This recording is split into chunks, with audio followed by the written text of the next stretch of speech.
everybody. I just talked about the Girl Scouts. Now, in the same similar vein to that, I might tell you that I loved clubs, and I was a organizer of clubs as a little kid.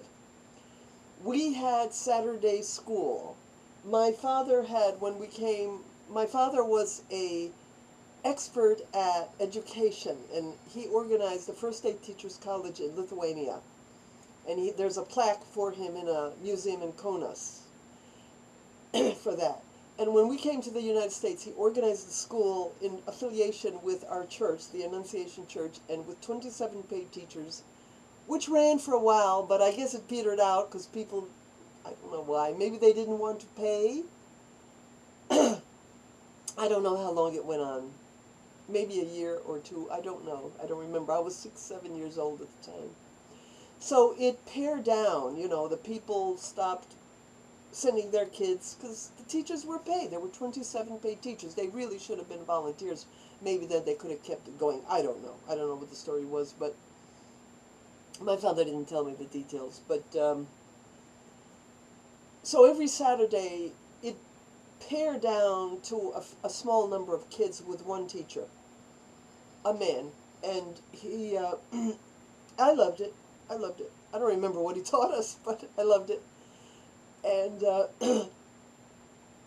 there were not that many kids. Maybe there were 10 or 15 kids in it, that one class, of all ages, you know, from 5, 6 years old to 12 years old. Okay, so I organized a couple kids and me, and I said, we're going to have a club, and I'm the leader. And we have to wear rings, and the rings have to be in honor of our Holy Virgin Mary.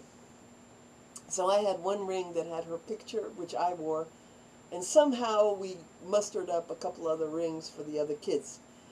And we would get there early to the class, you know, not real early, a few 15, 20 minutes early. And we had to go on an adventure. And it was silly little things. You know, it wasn't nothing amazing or unusual or weird or way out there. It was silly. And the only one I remember is the one that got us into trouble, the adventure.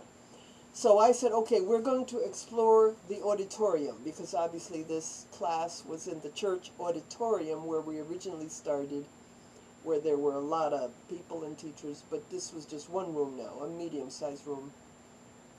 So I took the 2 other kids with me. We're going on an adventure. We're going to explore, and we're going to explore this auditorium section.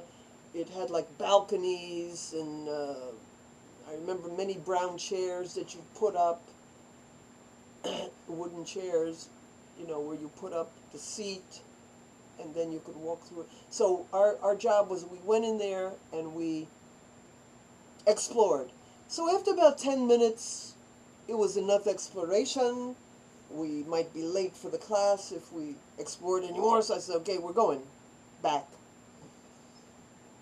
So we went to the door to go back, and we couldn't open the door.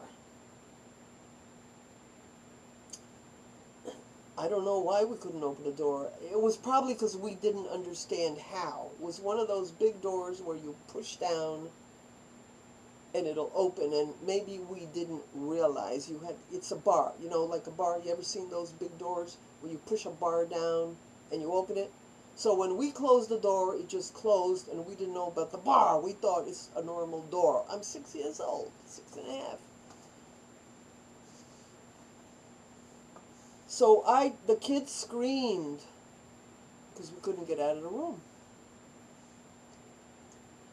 So I said to the kids, have faith. God will answer us. Aren't we the club of the Holy Virgin Mary? We will now kneel and pray. So we all kneeled and began to pray under my leadership. We prayed for a short time. I don't know how long. A short time. Less than 5 minutes. But we prayed earnestly. And all of a sudden, Somebody opened the door. A man. We ran. Woo! Did we run fast? The man was startled. What the? And we ran up to the room of the school. And the teacher looked at us like, "You're late. How dare you? What? You're evil kids, you know." We didn't say anything. We just sat down quietly. So I liked running clubs. I liked being a leader. I liked organizing things, just like my dad. I was a chip off the old block, I guess. I remember in the 6th grade, I formed a club called the Jazzy Rock and Rollers Club. I love jazz. I made a study of it. I made a report on jazz, and I got 6 books out of the library to study up on how jazz was formed. And I learned that it was in New Orleans at the age of 12. I studied up, and I knew that it started in New Orleans, and it started with funerals, with a ragtag group of people with musical instruments that they were able to conjure up, and they would follow along a funeral procession, and they would make music, if you could call it, and noises and music and whatever. And that's how jazz started. I love jazz. That kind of jazz back in the day. You know, the Louis Armstrong type of jazz, New Orleans type of jazz. Not what it evolved into in the 60s. I hated that kind of jazz. So anyway, and of course I love rock and roll. Of course, I was madly in love with Elvis Presley for 2 years. Insanely in love with Elvis Presley. I had his picture. I took it everywhere I went. I put his picture on the radiator next to my desk in class, which the teacher told me to take down off the radiator, and I put it in my desk, and blah, blah, blah. But I was madly, insanely, crazily in love with Elvis Presley. I felt no one on earth loved him more than I did. No one loved him more. No one, no one, no one. And that was from the age of 10 to about 12. And then 12, I kind of like calmed myself down and became more normal. So we had this jazzy rock and rollers club, and I tried to get the kids in it, and I don't remember what we did. Maybe we did nothing. But one thing I might have to add, I was always chosen as the monitor. I don't know why teachers chose me as the monitor. Maybe because I always sat like this at my desk when I was a little kid. When I was in the 1st grade, certainly. 1st grade, 2nd grade, I don't know. The teacher in the 1st grade used to say, "If you don't know what to do, you kids, take a look at Raza and do whatever she's doing. Whatever she is doing, do it." This is how I sat, lovingly looking at the teacher. I always adored my teachers when I was little. By the way, when I first entered school, I couldn't speak English, only Lithuanian. So they put me in a low 1st grade for the dummies.